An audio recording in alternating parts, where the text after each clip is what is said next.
Guys after long time blog ಬಂದೈತಿ. ಈಗ ನಾ ಬಂದೇನಿ ಶ್ರವಣ ಬೆಳಗೊಳಕ್ಕೆ. ನೀವು ಶ್ರವಣ ಬೆಳಗೊಳ ಎಕ್ಸ್ಪ್ಲೋರ್ ಮಾಡೋನು.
ಇಂಜಗಿರಿ ಹತ್ತ ಸ್ಟಾರ್ಟ್ ಮಾಡಿದಣ್ಣ.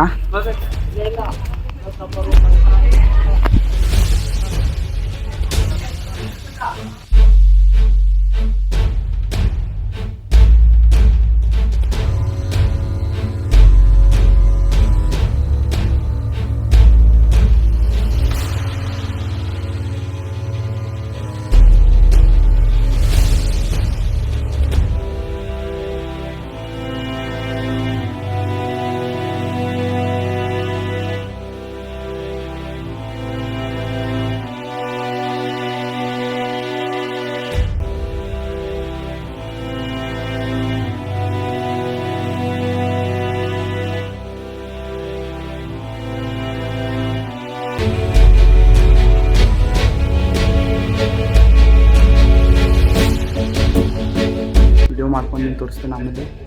ಈಗ ನೋಡ್ರಿ, ಇದು ಗುಳ್ಳಮ್ಮಜ್ಜಿ ಅಂತ ಮೂರ್ತಿ ಐತಿ ಇಲ್ಲಿ. ಗುಳ್ಳಮ್ಮಜ್ಜಿ ಹಿಸ್ಟ್ರಿ ಸ್ವಲ್ಪ ಮಂದಿಗೆ ಗೊತ್ತಿರಬೇಕು, ಸ್ವಲ್ಪ ಮಂದಿಗೆ ಗೊತ್ತಿರಾಕಿಲ್ಲ. ಏನಾಗಿತ್ತಂದ್ರೆ, ಬಾಹುಬಲಿ ಭಗವಾನ್ ಮೂರ್ತಿ ಕಂಪ್ಲೀಟ್ ಆದಮೇಲೆ ಫಸ್ಟ್ ಮೂರ್ತಿಗೆ ಅಭಿಷೇಕ ಯಾರು ಮಾಡ್ತಾರೋ ಅಂತ ಈ ಪ್ರಶ್ನೆ ಬಂತು. ಒಂದು ಮೂರ್ತಿ ಕೆತ್ತನೆ ಆಗೈತಿ, ಅವಾಗ ಫಸ್ಟ್ ಅಭಿಷೇಕ ಯಾರು ಮಾಡ್ತಾರೋ ಅಂತ ಇತ್ತು. ಅವಾಗ ಮಹಾರಾಜ ಬಂದ ಅಭಿಷೇಕ ಮಾಡ್ರು. ಬಾಹುಬಲಿ ಮೂರ್ತಿಯಿಂದ ತಳಗ ಹಾಲು ಇಳಿಲೇ ಇಲ್ಲ. ಆಮೇಲೆ ಗುಳ್ಳಮ್ಮಜ್ಜಿ ಅಂತ ಒಬ್ಬರಿದ್ದರು, ಅವರು ಗೇಟ್ ಕಣ್ಣು ನಿಂತಿರು. ಅವ್ರನ್ನ ಅವಾಗ ಒಳಗೆ ಬಿಟ್ಟು ಅಭಿಷೇಕ ಮಾಡೋಕೆ ಹೇಳಿರಲ್ಲ. ಆವಾಗ ಒಂದ ಬಟ್ಲ ಹಾಲು ತಂದಿರವ್ರ. ಆ ಒಂದ ಬಟ್ಲ ಹಾಲು ಸಹಿತ ಬಾಹುಬಲಿ ಭಗವಾನ್ ಶಿರದಿಂದ ಪಾದಮಠ ಬಂತು. ಅವಾಗಿಂದ ಅವ್ರ ಮೂರ್ತಿ ಮುಂದೆ ಹಚ್ಚಿದರು, ನೋಡ್ಬೋದಲ್ಲೇ.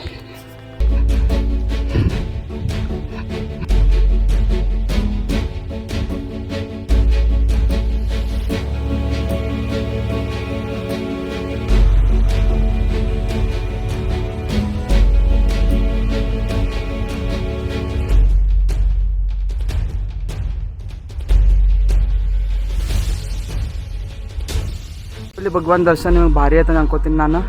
ನಾನು ಮಸ್ತ್ ದರ್ಶನ ಮಾಡ್ಕೊಂಡು ನೆಕ್ಸ್ಟ್ ಬ್ಲಾಗ್ದಾಗ ಸಿಗೋಣಂತೀನಿ. Till then keep watching, subscribe my channel, like, share and comment. Bye.